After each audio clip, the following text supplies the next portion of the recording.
오래전에 제가 한번 라이언 화이트라는 소년에 대한 얘기를 전해드렸던 적이 있습니다. 다시 한번 그 소년에 대한 얘기를 시작하면서 오늘 말씀을 시작하고 싶습니다. 라이언은 13살 때 혈우병이 발병을 해서 피가 모자라니까 이렇게 수혈을 받아야 되는 그런 이렇게 질병을 앓게 된 소년입니다. 그런데 그만 이렇게 어른들의 부주의로 인해서 에이즈에 걸리고 말았습니다. 자신의 잘못이 아닌 어른들의 부주의로 인해서 소년은 이제 인생의 죽음의 기로에 서게 된 겁니다. 그런데 그는 자신이 곧 죽게 될 것을 알면서도 어느 누구도 원망하지 않았습니다. 변함없이 밝게 학교 생활을 했고 오히려 다른 사람들에게 아주 친절하게 대하기 위해서 더 부드러운 마음을 품게 되었고, 그를 염려하는 그 부모님을 도리어 위로하면서 그렇게 기쁨의 삶을 살았습니다. 이러한 사실이 신문 기자들에게 알려지니까 신문 기자들이 너도 나도 돼서 특필하는 그런 신문의 뉴스들을 게재를 했고, 그러니까 TV 등 이런 방송 매체에서 라이언 화이트의 생활을 찍어가지고 방송에서 방영을 하기도 했습니다. 라이언은 그렇게 5년 동안 살다가 결국 18살에 세상을 떠납니다. 소년이 죽기 전에 그의 아버지와 마지막으로 나눈 대화의 한 토막이 기독교 잡지에 실렸었고, 이 대화의 내용이 많은 사람들의 가슴을 뭉클하게 만들고 인생이 무엇인가 라는 것에 대해 다시 한번 생각하게 만들어주는 어떤 그런 기사였습니다. 아버지가 아들에게 그런 말을 하지요. 아들아, 미안하다. 이제는 내게 아무것도 해줄 것이 없구나. 이 아빠가 더 이상 어떤 선물도 줄 수 없음을 용서해다오. 그러자 아들이 그렇게 대답을 합니다. 아빠, 전 지금까지 수많은 사람들에게 너무 많은 선물을 받았지만 아무도 아빠처럼 귀한 선물을 준 사람은 없었어요. 아빠는 저에게 천국에 갈 수 있는 중요한 것을 선물로 주셨잖아요. 아빠가 저에게 예수님을 소개해 주셨잖아요. 아빠 때문에 저는 교회에 나가서 예수님을 믿을 수 있게 되었고 영생을 선물로 받았어요. 이보다 더 위대한 선물은 없어요. 라고 대답을 했다고 합니다. 그렇습니다. 예수님은 가장 위대한 선물이죠. 예수님만큼 위대한 선물은 없습니다. 은혜로 거저받았기 때문에 예수님은 선물이죠. 값주고 살 수 있는 사람은 없으니까요. 은혜로 거저받았기 때문에 선물이고, 예수님을 통해서 얻게 될 영원한 생명은 그 무엇과도 바꿀 수 없는 것이기에 고귀한, 그런 놀라운 것이기에 예수님이야말로 가장 값지고 가장 고귀한, 가장 위대한 선물이 맞습니다. 하나님이신 하나님께서 아들이신 예수님을 우리에게 보내주셨는데요. 선물로 보내주셨는데요. 하나님께서 예수님을 은혜의 선물로 보내주신 것은 예수님을 통해 인류를 구원하기 위해서였습니다. 예수님을 받아들이는 사람은 누구나 구원함에, 죄 용서함을 받고 구원함을 받고 천국 백성이 되는 그런 놀라운 은혜를 베풀어 주시기 위해서 예수님이라는 가장 위대한 선물을 우리에게 보내주신 겁니다. 하나님이신 예수님께서 사람으로 세상에 태어나심을 기념하는 날이 크리스마스, 그리고 성탄절입니다. 이제 며칠이 있으면 성탄절인데요. 성탄절에는 우리가 이렇게 놀라운 선물을 우리에게 보내주신 하나님께, 그리고 놀라운 선물로 우리에게 오신 예수님께 감사와 영광을 올려드리는 날이 맞습니다. 간혹 보면요, 사람들 가운데에서는 자기의 생일을 기억해 주지 않고 생일에 축하해 주지 않으면 삐지고 화내는 사람들 많이 봅니다. 여러분 가운데도 그런 분들이 아마 계실 거라고 저는 생각을 하는데요.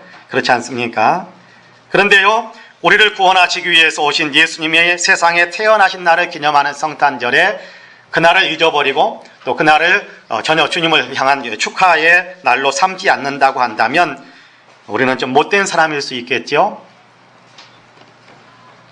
사람들은 자기 생일에 가까운 가족들이나 가까운 친구가 또 사랑하는 연인이 선물 하나도 해주지 않는다면 분노를 터뜨리고, 그리고 한 달 이상 대화가 단절되는 일들도 종종 보게 됩니다. 그런데 탄생하신 예수님, 우리를 위해서 오신 예수님께 그 예수님이 태어나신 그날을 기념하는 성탄절에 감사의 선물을 제대로 드리지 않는다면 어쩌면 우리는 또 못된 사람일 수 있을 거라고 저는 생각을 해봅니다. 사랑하는 연인을 위해서, 사랑하는 자녀들을 위해서 우리가 성탄 생일이 되면 엄청난 물질적인 것들을 투자를 해서 주머니를 탁탁 털어가지고 지갑을 다 비워가면서 생일 선물을 해주곤 하는데, 성탄절에 주님을 위해서 아무것도 여러분 해드리지 못한다면 우리는 어떤 사람일까라는 것을 한번 생각해 볼 필요가 있을 거라고 생각합니다. 한 번쯤 우리가 성탄절을 그동안 어떻게 이렇게 지켜왔는지, 성탄절에 우리가 주님을 향해서 어떤 마음의 예배를 드렸었는지 우리가 한 번쯤은 더 생각하고, 또 내 자신의 신앙, 내 자신의 성탄을 맞이하는 마음들을 한 번쯤은 좀 짚어보아야 되지 않을까라고 생각합니다. 왜요? 예수님은 그 무엇보다도 귀하고 위대한 선물로 우리에게 오신 분이니까요. 하나님께서는 그 무엇보다도 소중하신 아들이신 예수님을 우리를 위해 세상에 선물로 보내주셨으니까요. 그러므로 마땅히 최고의 감사를 드리는 것이 맞다고 생각합니다. 오늘 우리가 읽은 누가복음 1장의 말씀으로 돌아가 보겠습니다. 본문은 마리아가 엘리사벳을 찾아갔던 사건을 보여주고 있습니다. 천사 가브리엘이 나사렛 동네에 살고 있는 마리아라는 처녀를 찾아갔었지요. 그리고 결혼도 하지 않는 처녀에게 네가 아들을 낳을 것이다 라는 소식을 전해줍니다. 결혼도 하지 않은 처녀였기 때문에 그 놀라움이라는 것은 극에 달했을 겁니다. 가브리엘은 계속해서 이 모든 일은 하나님께서 하시는 일이다 그렇게 설명을 해줍니다. 그러면서 마리아에게 너의 친척 중에 아이를 잉태하지 못한다고 알려져 있었던 엘리사벳도 하나님의 능력으로 아이를 잉태한 지 벌써 5달이 지났다라고 가르쳐줍니다. 마리아는 서둘러서 엘리사벳을 찾아갔습니다. 잉태하지 못한다고 알려진 친척이 하나님의 은혜로 잉태했다라는 소식을 들었기 때문에 하나님께서 은혜를 베푸신 바로 그 사람, 다시 말해 하나님께서 베푸신 그 은혜를 보고 싶어서 엘리사벳을 찾아간 겁니다. 장장 150km 정도 되는 거리를 교통수단이 없었던 때이기에 연약한 여인이지만 그 길을 걸어서 갔습니다. 좋게 일주일은 걸어야 되지 않았을까라는 생각을 해봅니다. 산길을, 산골짜기를 찾아서 올라가는 그런 길을 찾아간 겁니다. 그리고 만났습니다. 엘리사벳과 마리아는 매우 큰 기쁨 중에 만나게 되었고, 두 사람은 서로에게 이루어진 일들을 보면서 함께 기뻐하며 하나님을 찬양하고 영광을 올려드리는 것이 본문에 기록되어진 내용입니다. 마리아와 엘리사벳의 대화 가운데 두 사람의 입에서, 두 사람의 마음에도 공통적으로 고백되어지는 단어 하나가 있는데, 그것은 바로 복받은 사람이다 라는 그런 내용입니다. 42절에 보니까 엘리사벳이 마리아를 향해서 너야말로 가장 복받은 여인이구나 그렇게 이야기하고 있고요. 48절에서도 보니까 마리아는 나야말로 가장 복받은 사람이다. 창세, 만세에 이 세상이 존재하는 한 모든 사람들이 나를 향해서 복 있는 사람이다, 복받은 사람이다 라고 칭해 줄 것이다 라고 찬양하며 영광을 올리는 모습을 보게 됩니다. 나는 복이 있는 사람이다, 너는 복받은 사람이다 라고 이야기하는 내용이지요. 세상의 모든 사람들이 나를 복 있는 사람이라고 칭할 것이다 라고 48절에서 마리아는 그렇게 하나님께 영광을 올리며 찬양합니다. 이 말씀들을 함께 살펴보려고 합니다. 바라기는 이 말씀을 나누면서 저와 여러분 우리 모두도 마리아처럼 복 있는 사람, 그런 아름다운 사람들로 더 새로워져 갈 수 있기를 주님의 이름으로 간절히 축복합니다. 첫째로 우리가 생각해야 될 것은 어떤 사람이 복 있는 사람인가 라는 겁니다. 어떤 사람이 복 있는 사람인가. 어떤 사람을 가리켜서 복받은 사람, 복 있는 사람이라고 말씀하나요? 주께서 하신 말씀이 이루어지리라고 믿는 사람이 복 있는 사람이다 그렇게 이야기합니다. 여러분 45절 같이 한번 읽어볼까요? 45절 같이 읽습니다. 시작. 주께서 하신 말씀이 반드시 이루어지리라고 믿은 그 여자에게 복이 있도다. 할렐루야. 엘리사벳은 마리아를 향해서 당신은 복 있는 사람이다 라고 칭송합니다. 왜냐하면 마리아, 당신은 하나님께서 하신 말씀이 반드시 이루어질 것을 믿고 있기 때문에 당신은 복 있는 사람입니다 라고 이야기하고 있습니다. 주께서 하신 말씀을 주님은 반드시 이루실 것이다 라고 믿는 그 믿음을 가졌기 때문에 당신은 복 있는 사람이다 라고 이야기하는 겁니다. 주님께서 하신 말씀이 반드시 이루어지리라 라고 믿는다라는 말에는 두 가지의 의미가 담겨져 있다라고 저는 생각을 합니다. 하나는 주께서 말씀하신 그대로 반드시 이루어진다라고 믿는 믿음입니다. 하나님께서는 전능하셔서 말씀하신 그대로 다 이루실 수 있는 분이심을 믿는 거지요. 비록 나는 처녀이지만 그러나 하나님께서 아들을 낳게 될 것이다 라고 말씀하셨기에 처녀의 몸으로 아들을 낳게 될 것이다 라는 사실을 믿는 것, 주께서 말씀하셨기 때문에 자신이 아들을 낳게 될 것임을 믿는 그 믿음을 가졌기 때문에 복 있는 사람입니다. 말씀하신 대로 이루실 것이다 라는 믿는 믿음이지요. 주께서 하신 말씀이 반드시 이루어지리라고 믿는다라는 말의 다른 하나의 의미는 주께서 말씀하신 대로 이루소서 하며 자신을 내어드리는 믿음이 있었다라는 그런 얘기입니다. 순종하는 거지요. 처녀인 마리아가 가브리엘 천사를 통해서 자신이 아들을 낳게 될 것이라는 소식을 들었을 때 여러분 마리아에게 어떤 생각들이 일어나기 시작했을까요? 온갖 복잡한 생각들이 들었을 것입니다. 그런데 그 가운데 밀려오는 생각들 가운데 어쩌면 긍정적이고 희망적인 내용보다는 두렵고 떨리고 공포에 빠지게 만드는 그렇게 불안하게 만드는 내용들이 훨씬 더 많이 밀려들었을 것입니다. 성령으로 잉태되어 이렇게 네가 아들을 낳게 될 것이다 라는 얘기를 듣습니다. 그 말을 들을 때 처녀가 잉태하게 되면 어떤 일을 겪어야 하고 어떤 불이익을 당해야 하는지에 대한 생각들이 파도처럼 밀려들었을 거예요. 두려웠을 겁니다. 율법에 따른다면 이리저리 끌려다니며 온갖 수치와 모욕을 당하다가 마침내 수많은 군중들이 둘러싸고 그를 향해 돌팔매질을 하면 그 돌팔매에 맞아서 죽고 자기의 이렇게 시체 위에 돌무더기가 생기게 될 것이다라는 사실을 압니다. 그럼에도 하나님을 믿었습니다. 견딜 수 없는 일을 당하게 될 수 있을지라도 그럼에도 하나님께서 계획하신 하나님의 일이 있을 거다라는 사실을 믿은 거지요. 그러면서 결연하게 마리아는 고백했지 않습니까? 주의 여종이오니 주의 말씀대로 내게 이루시옵소서. 주님 뜻대로 하소서. 주님의 뜻을 이루소서. 마리아는 주님께서 하시고자 하시는 일에 자신을 온전히 내어드렸습니다. 주님의 뜻을 전폭적으로 수용하고 그 뜻에 순종한 것입니다. 이것이 주님의 뜻을 향한 믿음입니다. 주께서 하신 말씀이 반드시 이루어지리라라고 믿는 것은 바로 이처럼 자기 자신을 내어주면서 주님의 뜻을, 주님의 말씀이 이루어지는 그 일을 위해 제 자신이 필요하다면 제 자신을 온전히 주님께 넘겨드립니다라고 순종하며 수용하고 온전히 복종하며 자기를 내어드리는 것입니다. 이것이 주님을 향한 믿음이지요. 이 믿음을 가진 사람이기에 당신은 복이 있는 사람이다 라고 이야기하는 겁니다. 주님을 믿는 믿음으로 주님의 일에 자신을 내어드리는 믿음의 사람이 복이 있습니다. 그 사람을 통해서 하나님이 영광을 받게 되실 뿐만 아니라 하나님께서 그 사람을 곧 영광스럽게 만들어줄 것이기 때문에 이 믿음을 가진 사람이 복이 있습니다. 이런 믿음의 사람들이 다 되시기를 주님의 이름으로 축복합니다. 물론 예수님을 잉태하는 것은 아니겠습니다마는 그럼에도 오늘날 이렇게 자신을 주님께 내어드려서 자신을 통로 삼아서 주님의 뜻이 이루어지도록 주님께 복종하며 살아가는 그런 믿음을 발휘하는 사람들은 오늘도 너무나도 많이 있습니다. 헌신적으로 살아가는 사람들이 굉장히 많습니다. 이런 사람들이 주님 앞에 복 있는 사람입니다.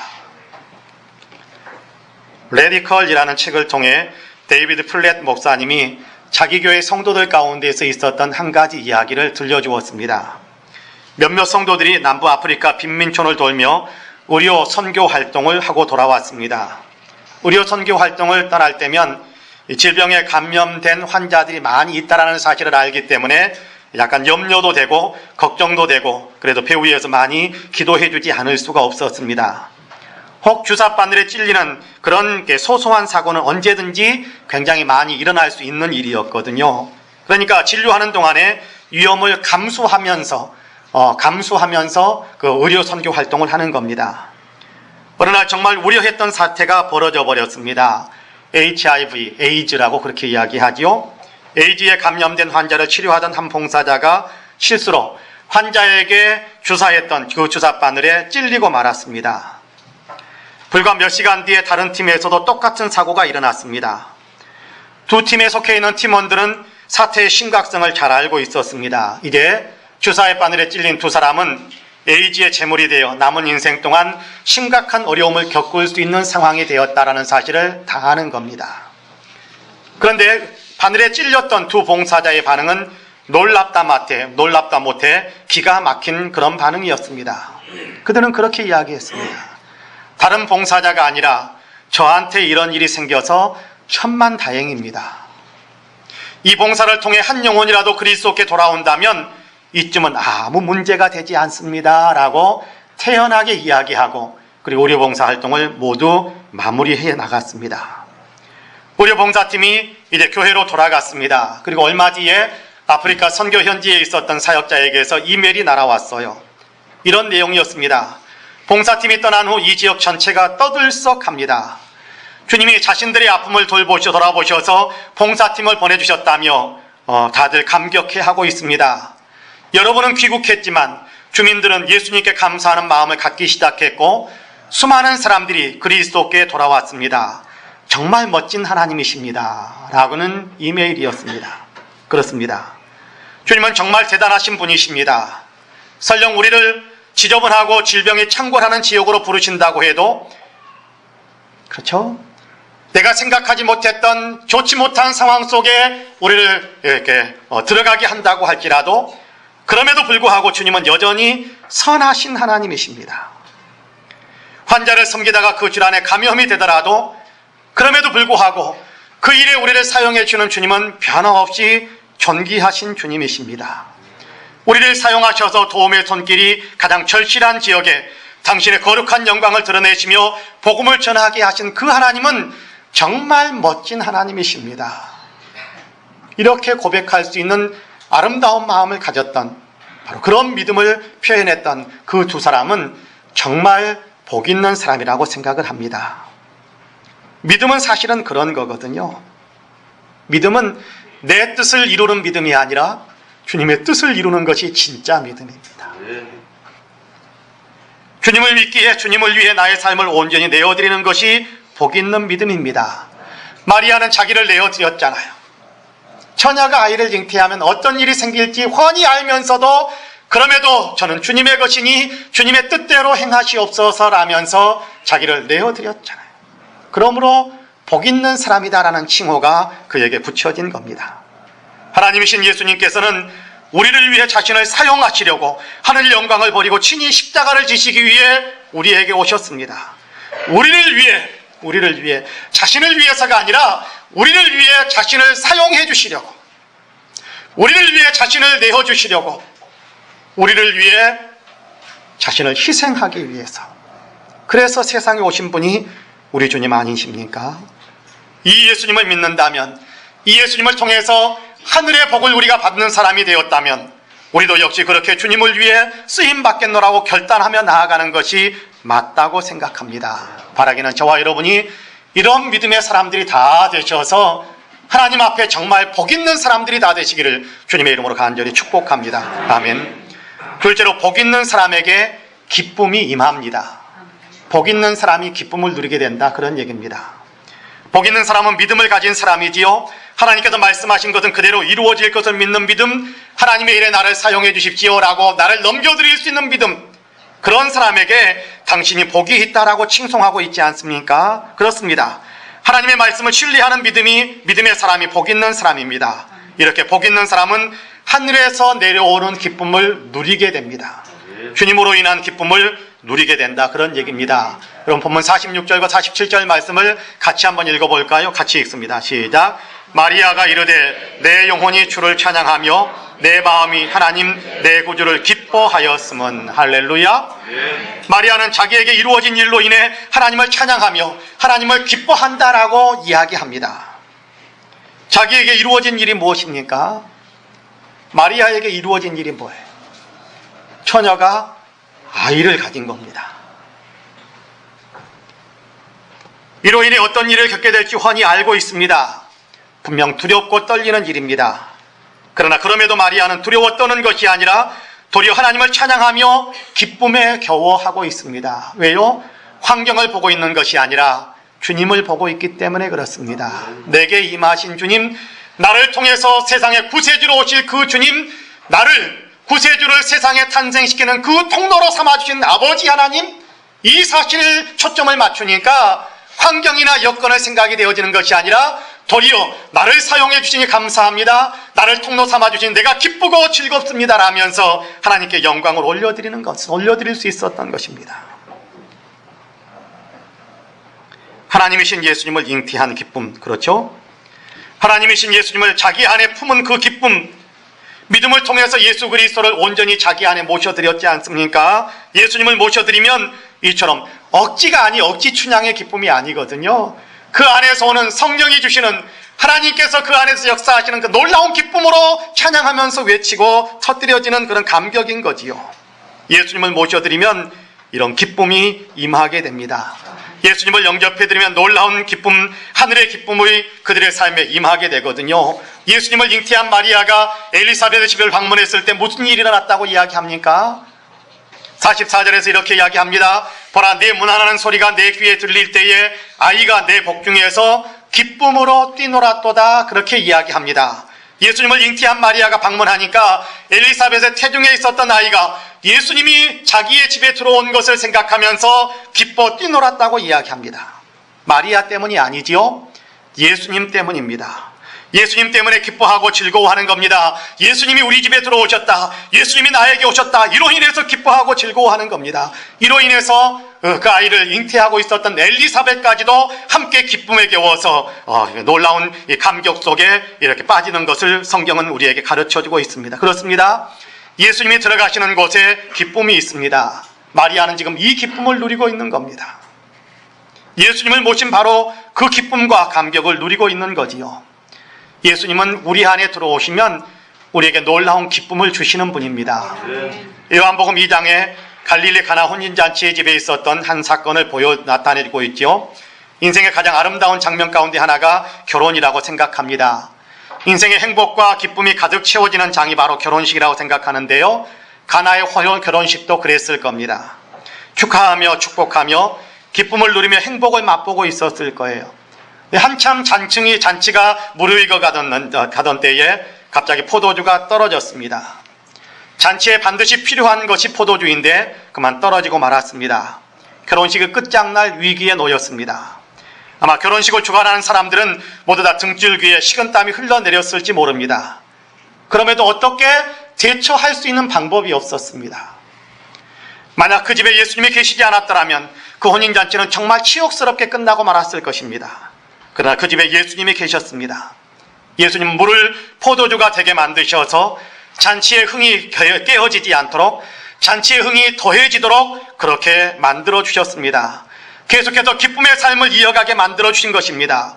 성경은요, 요한복음 2장에서는 이 사건을 가리켜서 세메이온, 다시 말해 우리말로 표적이다, 그렇게 말합니다. 이 일을 행하신 예수님이 어떤 분이신가를 보여주는 그런 분명한 표징이다, 그런 얘기거든요. 예수님이 어떤 분이신가요? 물을 포도주로 만드실 수 있는 전능하신 창조주 하나님이십니다. 뿐만 아니라 이렇게 전능하신 창조주 하나님께서 예수님으로 세상에 오셔서 사람들에게 기쁨을 주시는 분이심을 분명하게 보여주는 놀라운 사건입니다. 단지 결혼잔치만이 아닙니다. 예수님은 내 기쁨을 너희에게 준다라고 말씀하셨는데요, 하늘의 기쁨, 하나님의 기쁨을 주신다라고 말씀하셨습니다. 기쁨을 잃어버린 사람들에게 하늘의 기쁨으로 기뻐하며 살아갈 수 있게 해주시는 겁니다. 에덴을 상실해버린 사람들에게 궤도를 회복하게 해주시는 그런 복을 베풀어 주시는 것이지요. 예수님은 이 기쁨을 주시기 위해 세상에 오셨고 우리에게 오셨습니다. 주님을 모셔드리는 사람들마다 이 기쁨을 누렸고 주님을 모신 사람들마다 이 기쁨을 지금도 누리고 있습니다. 예수님이 기쁨을 주시는 분이세요. 우리 찬송 그렇게 하지 않습니까? 기쁨의 근원 되시는 예수를 위해서, 그렇게 우리 찬송하잖아요. 그렇지 않습니까? 예수님이 기쁨의 근원이십니다. 예수님이 들어가시는 모든 곳에 기쁨이 넘치게 됩니다. 사도행전 8장에 보면 처음 교회 성도들이 사마리아 지역에까지 가서 복음을 전하는 모습을 볼 수 있습니다. 예수 그리스도를 통한 구원의 복음을 전하기 시작하니까 그 성에 큰 기쁨이 임했다, 그렇게 표현하고 있습니다. 예수님이 들어가니까 그곳에 큰 기쁨이 임한 것입니다. 예수님이 들어간 곳에 기쁨의 근원이 들어가셨으니까 기쁨의 역사들이 나타나는 것입니다. 그렇습니다. 예수님을 모셔드리면 기쁨을 누리게 됩니다. 저는 우리 교회 성도님들 가운데서도, 우리 교회에서 처음 신앙생활 하시는 분들 가운데서도 이런 기쁨을 누리고 있는 분들을 봅니다. 그분이 친구분들이, 아직도 예수를 믿지 않는 친구분들이 그분의 모습을 보면서 그런 얘기를 종종 합니다. 뭐라고 이야기하나요? 어쩌면 변해도 이렇게 변할 수가 있나, 그렇게 이야기하고 부러워하는 듯이 그렇게 이야기하는 분들을 봅니다. 왜요? 평화가 있고 기쁨이 있고 인격이 달라져 버렸으니까요. 예수님이 그의 마음속에 들어가니까 그의 삶의 기쁨과 평화가 넘쳐 흐르는 것입니다. 그런가 하면 신앙의 연대가 깊어지면서 첫사랑의 감격을 잃어버렸던 사람들 가운데서도 다시금 예수님을 새롭게 만나는 감격을 맛보면서 기쁨의 삶을 살아가시는 분들도 보고 있습니다. 저는 사실 우리 교회 모든 성도님들이 바로 이런 예수님으로 인한 기쁨을 계속해서 누리며 살아가시기를 간절히 원합니다. 여러분, 한두 번 나도 기쁨을 맛보았다 거기에 만족하지 마시기를 바랍니다. 날마다 예수님 때문에 기쁨을 누리는 그런 영성의 사람들이 되시기를 바랍니다. 이제 곧 성탄절이 다가오는데요, 예수님을 잉태한 마리아처럼 하나님의 말씀을 믿는 믿음으로 무장하시고 우리의 영혼에 다시금 예수님으로 꽉 채우셔서 날마다 예수님으로 인한 기쁨의 삶을 살아갈 수 있게 되기를 간절히 원합니다. 여러분, 자꾸만 밖에 있는 거 바라보지 마시고요, 주님이 내게 주신 가장 위대한 선물, 그렇죠? 세상이 주는 선물에 자꾸만 눈을 돌리려고 하지 마세요. 그거 썩어지고 불타고 사라지고 스며서 사그라드는 거예요. 하나님이 주시는 가장 위대한 선물인 예수님을 우리가 늘 생각하면 생각할수록 그 생각하는 그 시간만큼 예수 그리스도로 인한 기쁨이 우리 안에 차고 넘치게 되는 거예요. 이게 복 있는 사람이 누리게 되는 삶의 놀라운 축복의 또 하나의 양면입니다. 바라기는 저와 여러분 모두가 다 예수님을 모신 사람으로서 예수님을 생각하며 예수님을 기억하고 예수님을 내 마음속에 품고 있다는 사실 때문에 거기에서 웃고 솟구쳐 올라오는 놀라운 기쁨을 풍성하게 누리며 살아가시기를 주님의 이름으로 간절히 축복합니다. 마지막으로 복 있는 사람은 보이지 않는 것까지도 볼 수 있는 능력을 갖게 됩니다. 보이지 않지만, 눈에 보이지 않지만 볼 수 있는 능력이 있어요. 믿음의 사람들은요. 51절에서 55절까지 본문에 이어지는 내용인데 같이 한번 읽어볼까요? 같이 한번 읽습니다. 시작. 그의 팔로 힘을 보이사 마음의 생각이 교만한 자들을 흩으셨고 권세 있는 자를 그 위에서 내리치셨으며 비천한 자를 높이셨고 줄이는 자를 좋은 곳으로 배불리셨으며 부자는 빈손으로 보내셨도다. 그종 이스라엘을 도우사 긍휼히 여기시고 기억하시되 우리 조상에게 말씀하신 것과 같이 아브라함과 그 자손에게 영원히 하시리로다 하니라. 할렐루야. 여러분, 찬양하는 내용입니다. 찬양하는 그 내용입니다. 누가 찬양하는 내용입니까? 누가 찬양하는 거예요? 51절 55절까지. 여러분, 46절에 45절 46절에 보면 누가 찬양하고 있어요? 마리아가 찬양하고 있습니다. 그런데 이런 일들을 이렇게 행하셨구나라고 마치 눈앞에 보고 있는 것처럼 이미 이루어진 일처럼 그렇게 찬양하고 있는 것을 우리가 볼 수 있게 됩니다. 예수님께서 장차 이루실 일들을 노래하고 있는 거지요. 아직 태어나지도 않은 예수님이십니다. 그러면서 하나님이시기 때문에 하나님께서 어떤 일을 행하실 분이심을 이미 가르쳐 주셨기 때문에 예수님이 오셔서 이런 일을 행하실 것이다라는 믿음의 확신을 가지고 그 사실을 마치 눈으로 보는 것처럼 영적인 안목에 어떤 믿음의 눈으로 보면서 그렇게 찬양하고 있는 것이 본문의 어떤 내용들입니다. 장차 이런 일을 행하실 것이다. 그분이 오시면 세상은 장차 이렇게 될 것이다 라고 노래하는 거지요. 아직 눈앞에 펼쳐지지 않은 일이지만 믿음으로 그렇게 될 것을 미리 보면서 노래하는 것입니다. 복 있는 사람, 하나님을 믿는 사람, 하나님의 말씀을 믿는 사람은 이렇게 아직 존재하지 않는 일까지 믿음으로 미리 보면서 확신하면서 삶이 달라져 버리는 사람들입니다. 현실만 보는 것이 아니라 현실 너머에까지 볼 수 있는 것이 믿음을 가진 사람들의 특권이고 믿음을 가진 사람들의 권세고 능력이에요. 아멘. 아버지와 아들이 사막을 여행하다가 그만 길을 잃었던 적이 있었습니다. 한 부자에게 있었던 일이죠. 사막의 뜨거움과 목마름을 견디지 못한 아들이 아버지 더 이상 못 걷겠어요. 목이 마르고 지쳐서 죽을 것 같아요. 그러면서 주저앉으며 포기하려고 합니다. 얘야, 곧 사람이 사는 마을을 발견할 수 있을 거야. 조금 힘내자. 계속 가자. 아버지는 아들을 다독거리면서 계속 걷습니다. 그러다가 무덤 하나를 발견하게 됩니다. 무덤을 발견한 아들은 더욱 절망감에 빠지면서 저것 보세요 아버지, 저 사람은 또 우리처럼 지쳐서 마침내 저렇게 죽어버렸잖아요. 우리는 다 끝났어요 라면서 고개를 떨궜습니다. 그러나 아들 위에 아버지는 조심스럽게 그의 어깨 위에 손을 얹으면서 조용히 말합니다. 아니란다. 여기에 무덤이 있다는 것은 근처에 사람들이 살고 있다는 증거란다. 사람이 없는 곳에는 무덤도 없는 법이거든. 무덤이 있다는 것은 주변에 사람이 있다는 증거다. 조금만 힘을 내자. 두 사람은 그리 멀지 않은 곳에서 정말 마을을 발견할 수 있게 되었다고 합니다. 똑같은 무덤을 보았지만 무덤만 보는 사람은 절망하지만 무덤만 보는 것이 아니라 무덤 그 너머까지 볼 수 있는 지혜를 가진 사람은 희망을 갖게 됩니다.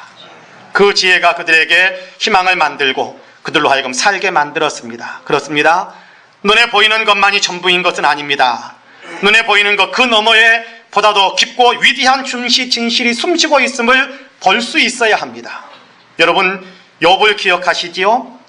사람으로서는 감당할 수 없을 것 같은 고난에 내몰렸던 사람 아닙니까? 누가 보아도 그는 다 끝장난 사람입니다. 아무런 소망도 품을 수 없는 것 같은 그런 사람입니다. 그런데요, 그럼에도 불구하고 그 엄청난 시련과 고난 항복판에서 욥은 그렇게 고백합니다. 나의 구속자가 살아계신다. 나의 구원자가 살아계신다. 나의 하나님은 오늘도 살아 역사하신다 라는 얘기입니다. 나의 하나님은 오늘도 살아 역사하신다. 그러므로 이 연단의 과정을 거치고 나면 하나님께서 나를 정금같이 나오게 하실 것이다 라고 고백하면서 담대하게 선포하고 있습니다. 지금 눈에 보이는 것이 전부가 아니라는 것을 아는 겁니다. 지금 겪고 있는 현실이 모든 것인 것은 아님을 아는 거지요. 전능하신 하나님이 역사를 주관하고 계시고 나의 삶을 이끌고 계신다라는 사실을 아는 겁니다. 지금 이 현실을 통과하게 하시면서 하나님은 하나님의 일을 이루어가고 계신다라는 사실을 아는 거지요. 하나님의 때가 되면 그때에는 지금 눈앞에 있는 것들은 다 사라지게 될 것이고, 그렇죠? 오직 하나님의 영광이 나타나고 하나님께서 믿음의 사람들을 영광스럽게 만들어주는 그런 놀라운 역사가 펼쳐질 것을 아는 겁니다. 믿음으로 보고 있고 믿음으로 아는 겁니다. 하나님의 약속을 믿기 때문에 아직 나타나지 않은 내일을 오늘 이 자리에서 보는 겁니다. 장차 이 역사가 달려갈 길이 보이고 마침내 하나님께서 말씀하신 대로 이루어질 것에 대한 장래 일들이 보이고 장차 다가올 때가 되면 그러면 장차 주님께서 다가오시는 때가 되면 우리는 어떻게 될 것인지에 대한 주께서 말씀하신 것을 믿기 때문에 믿음으로 그 모든 것들이 눈앞에 보이는 겁니다. 마리아는 지금 그것을 보고 있는 거예요. 그러므로 주님이 임하셔서 교만한 자를 심판하시고 겸손한 자를 구원하실 것이다 라는 사실을 기뻐하며 찬양하며 영광을 올려드리고 있습니다. 주님이 오시면 마음에 자기 욕망으로 가득 차 있는 사람들에게는 심판을 내리시고 마음이 가난하여 오직 주님만을 갈망하며 사모하는 사람들에게는 천국의 기쁨의 문이 열릴 것을 분명하게 알고 믿고 노래하며 고백하고 있습니다. 이렇게 장래의 일이 보이면 지금을 살아가는 태도는 전혀 달라지게 됩니다. 현실밖에 안 보이면 여러분 욕심에 매여서 투쟁하게 됩니다마는 그러나 현실 너머에 장래의 일이 보이기 시작하면 하나님께서 어떤 일들을 이루어 가실 것인가라는 것을 보기 시작하면 믿음의 눈을 열어서 그 모든 것들을 보기 시작하면요, 현실에 매이는 것이 아니라 주님께서 우리에게 오셔서 이루어 주실 그 일에 초점을 맞추며 살아가는 아름다운 사람이 되는 것입니다. 주님이 하실 일을 바라볼 수 있다면, 지금 눈앞에 있는 것들은 그냥 지금 지나갈 것임을 알게 된다면, 그리고 영원한 것이 오고 있음을 볼 수 있다면 우리는 잘 나간다고 해서 교만해질 이유가 없지요. 힘들다고 절망할 이유도 없습니다. 다만 하나님의 때를 기다리면서 겸손하게 하나님의 때에 대한 기대와 희망을 품고 오늘 하루도 최선을 다해 한 걸음씩 전진해 갈 수 있을 뿐입니다. 아멘. 마리아는 지금 그렇게 하고 있습니다. 우리도 그렇게 하길 원합니다. 아멘. 여러분, 하나님을 믿으시지요? 아멘. 하나님을 믿으시기를 바랍니다. 아멘. 하나님의 말씀을 믿으시기를 바랍니다. 아멘. 하나님께서 정하신 때가 되면 사막이 낙원이 됩니다. 할렐루야. 그렇죠. 사막이 낙원이 됩니다. 그렇습니다. 사랑하는 성도 여러분, 예수 그리스도를 모신 사람이 복 있는 사람입니다. 사람으로 오신 예수님을 잉태한 마리아가 복 있는 사람인 것처럼 영으로 우리에게 오신 예수님을 영접해드려서 우리 안에 모시고 살아가는 저와 여러분도 분명히 복 있는 사람이라고 저는 분명히 믿습니다. 그렇습니다. 이 복을 누리는 거룩한 성도로서 이제 우리는 예수님께 더 많은 초점을 맞추심으로 예수님이 공급하시는 기쁨이 우리의 삶 속에서 더 풍성해질 수 있게 되기를 간절히 원합니다. 뿐만 아니라 예수님을 보내신다라고 약속하신 대로 그 약속을 이루신 주님께서 오늘도 약속하신 모든 것들을 성취해 가신다라는 분명한 믿음을 가지고 역사를 바라보고 인생을 바라보심으로 오늘의 차단되어진 어떤 시야로 살아가는 것이 아니라 내일을 바라보면서 하나님의 위대한 역사를 바라보면서 희망을 품고 살아가실 수 있는 저와 여러분이 다 되시기를 주님의 이름으로 간절히 축복합니다. 아멘. 기도하시겠습니다. 자비하신 주님, 우리를 위해 예수 그리스도를 보내주시고 예수 그리스도를 통한 구속의 은총에 참여하는 아름다운 믿음의 소유자가 되게 하심을 참으로 감사합니다. 아무것도 한 것이 없지만 선물로 받은 예수 그리스도를 믿음으로 받아들여 저희를 복 있는 사람 되게 하시고 복 있는 사람으로서 누릴 수 있는 기쁨과 하늘의 평강, 그리고 내일에 대한 위대한 소망들을 우리로 하여금 품을 수 있고 또 누릴 수 있게 문을 열어주셔서 감사합니다. 혹여라도 우리의 하나님께 시야가 우리의 인생을 바라보는 눈이 자꾸만 눈앞에 있는 것, 세상에 있는 것에만 쫓아가다가 하나님께서 예비하신 하늘의 것을 바라보지 못하는 안타까움이 있다면 용서하시고 이 시간 우리의 눈을 교정하여 주시어서 하늘의 것을 바라보며 도리어 기뻐하고 내일에 대한 희망이 더 활활 타오를 수 있는 복된 사람의 삶을 살아가는 우리 모두가 되게 하여 주옵소서. 감사하옵고 예수님의 이름으로 기도합니다. 아멘.